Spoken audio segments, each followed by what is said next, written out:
Vamos a analizar algo fascinante. Se trata de cómo una isla, una nación relativamente pequeña, logró convertirse en la primera superpotencia moderna del mundo.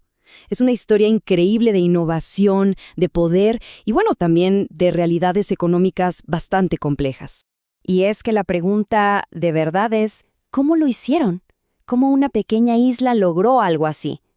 La respuesta, y esto es lo interesante, no está solo en los barcos o en las colonias que todos conocemos. No, es algo mucho más de fondo. Todo comienza con una idea. Una manera totalmente nueva de pensar la sociedad y el poder. Ok, entremos en materia. Mucho antes de las chimeneas humeantes de las fábricas o los enormes barcos de guerra, Gran Bretaña ya estaba cocinando algo distinto. Pensemos en ello como el software político, ¿saben? Algo que los diferenciaba por completo del resto.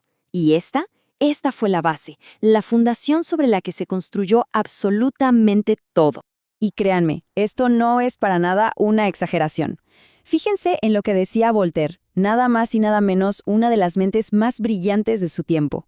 Para la gente del continente europeo, que vivían bajo monarquías absolutas, lo que pasaba en Gran Bretaña era una locura, algo totalmente fuera de serie, como un experimento político en tiempo real. Y aquí está la clave de todo, el verdadero punto de quiebre. El trato era este. La corona, como siempre, necesitaba plata, mucha plata, ya sea para guerras, palacios, lo que fuera. Pero ¿quién tenía el dinero? El Parlamento, que representaba a la gente con recursos. Y su mensaje era clarísimo. Claro que te damos el dinero, pero a cambio nos das derechos, nos das libertades. ¿Y qué pasó? Se creó un círculo virtuoso. El poder del dinero privado limitaba el poder del rey, y eso trajo una estabilidad nunca antes vista. El terreno perfecto para que la gente se animara a invertir y a crear. Todo esto llevó a lo que hoy conocemos como un Estado mínimo. Ojo, su trabajo no era meterse en la economía ni decirle a la gente qué hacer. Para nada. Su rol era más bien como el de un árbitro, asegurar las reglas del juego. O sea, proteger la propiedad privada, mantener la ley y el orden, y ya. Al hacer solo eso, el Estado básicamente preparó la cancha para que la iniciativa privada, la gente con ideas y capital, pudiera florecer sin miedo. Perfecto. Ya tenemos la base política, un sistema estable. Con eso, el escenario estaba servido para una verdadera explosión económica. Ahora vamos a ver el motor, la maquinaria que realmente impulsó a Gran Bretaña. Una doble revolución, una en el campo y otra en las ciudades. Y ojo, porque antes de pensar en fábricas, tenemos que hablar de lo que pasó en el campo. Hubo una primera revolución, la agrícola. Y no fue una sola cosa, Fue una verdadera avalancha de ideas nuevas que cambiaron por completo cómo se producían los alimentos.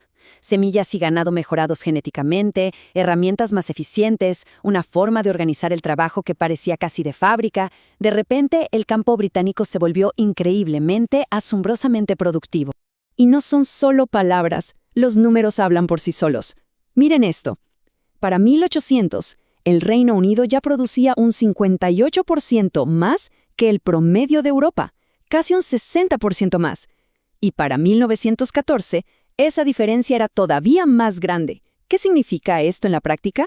Que producían muchísima más comida, pero con menos gente. Y al hacer eso, liberaron el recurso más valioso de todos, las personas, la mano de obra. Este gráfico lo deja clarísimo. Esa ventaja enorme y que además mantuvieron en el tiempo fue la chispa. Fue literalmente lo que encendió la mecha de la revolución industrial. Entonces, ¿cuál fue la consecuencia lógica de todo esto? Pues un éxodo, una migración masiva de la gente del campo a las ciudades. Pensemos que en menos de 100 años, la cantidad de personas trabajando en la agricultura se desplomó a menos de la mitad. Y esta gente no es que se quedara de brazos cruzados, ¿no? Se convirtieron en el ejército de trabajadores que iban a mover las nuevas fábricas, las minas, los talleres, el corazón de la revolución industrial. Pero un momento, para construir todo esto se necesita una cantidad de dinero monumental. ¿De dónde salió todo ese capital? Bueno, aquí es donde la historia toma un giro mucho, pero mucho más oscuro y complejo. Porque hay una parte de la historia que a menudo se pasa por alto. El capital que vino directamente de la economía de la esclavitud. Y esto es algo que de verdad cuesta creer. Cuando el gobierno británico por fin abolió la esclavitud, no se les dio ni un centavo a las personas que habían sido esclavizadas durante generaciones. Nada. En cambio, ¿qué hizo el gobierno? sacó un préstamo gigantesco, uno de los más grandes de la historia. ¿Para qué? Para pagarles una compensación a los dueños de esclavos, y esto es literal, la pérdida de su propiedad. El efecto de esta decisión fue inmediato y brutal. Al año siguiente, la inversión privada en el país se disparó un 46%. Fue como meterle un cohete de dinero a la economía. Una inyección de capital masiva que fue directo a las venas del sistema. Y claro, ese dinero no se quedó guardado bajo el colchón. Todo ese capital de la compensación se reinvirtió, se recicló directamente en las arterias de la revolución industrial. Se fue a los ferrocarriles que iban a tejer la red del país, a la construcción de las nuevas ciudades industriales, a los bancos que prestarían para crear más industrias y, por supuesto, a la flota de barcos que iba a dominar el comercio del mundo. Ok, con la economía a toda máquina, Gran Bretaña ahora tenía el poder para proyectar su influencia a escala global. Pero, como todo en la historia, nada dura para siempre. Ahora vamos a ver cómo este imperio no solo moldeó el mundo a su imagen, sino que, sin quererlo, también le preparó el terreno a quien vendría después a tomar su lugar, Estados Unidos. Para entender bien cómo funcionaba el poder británico, hay un concepto clave, el imperio informal. No siempre se trataba de llegar, plantar la bandera y listo. No, muchas veces era más sutil. Era un control a través del dinero, de la diplomacia y de tener la flota de guerra más poderosa del mundo lista por si acaso. Así, otros países eran independientes en el papel, pero en la práctica seguían la música que tocaba Londres. Esta línea de tiempo nos muestra los hitos de ese traspaso de poder. Todo empieza a moverse en 1898, cuando Estados Unidos flexiona sus músculos en su propio hemisferio. Poco después, un gesto enorme. Gran Bretaña le cede el control del futuro Canal de Panamá, una ruta estratégica clave. Pero el golpe de gracia, el verdadero cambio de era, llega después de la Primera Guerra Mundial. Ahí, las nuevas ideas de Estados Unidos ya no solo compiten con el imperio, sino que cuestionan su derecho a existir. Y aquí es donde vemos el choque frontal de dos visiones del mundo, totalmente opuestas. Por un lado, tienes a la élite británica que pensaba, ok, vamos a modernizar el imperio porque es la única forma de mantener el orden en el mundo.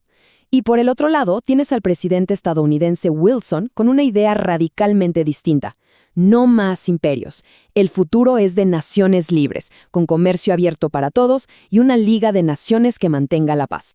Y debajo de todo este debate político, había una diferencia fundamental, una tensión ideológica muy profunda sobre la raza. Para los defensores del Imperio Británico, la idea de una jerarquía racial era, digamos, una realidad con la que había que trabajar y que se debía administrar. En cambio, los ideales de Wilson, aunque en la práctica tuvieron sus inconsistencias, chocaban de frente con esa visión. Proponían un mundo basado en principios diferentes. Y llegamos a hoy. ¿Qué queda de todo aquello? El Imperio Británico como tal ya no existe en los mapas, pero su legado, las estructuras que creó, su influencia, bueno, todo eso sigue vibrando en nuestro mundo de formas que a veces ni nos damos cuenta. Entonces, para resumir, ¿cuál fue la receta?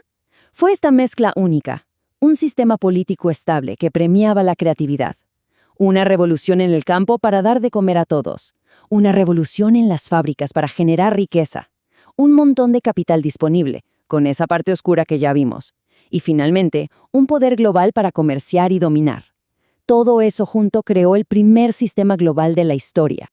Pero si tuviéramos que elegir el legado más visible, el más duradero de todos, no lo vamos a encontrar en una frontera, ni en un edificio antiguo. Es algo mucho más presente, algo que se usa cada segundo en todo el planeta, el idioma inglés. Pensemos por qué el inglés es el idioma de los negocios, de la ciencia, de Internet. No es casualidad. Es el eco directo de esas viejas rutas comerciales y de ese poder global. La red que los británicos construyeron para mover mercancías, con el tiempo se convirtió en la red que usamos para mover ideas y comunicarnos. Y con esto nos quedamos con una última reflexión.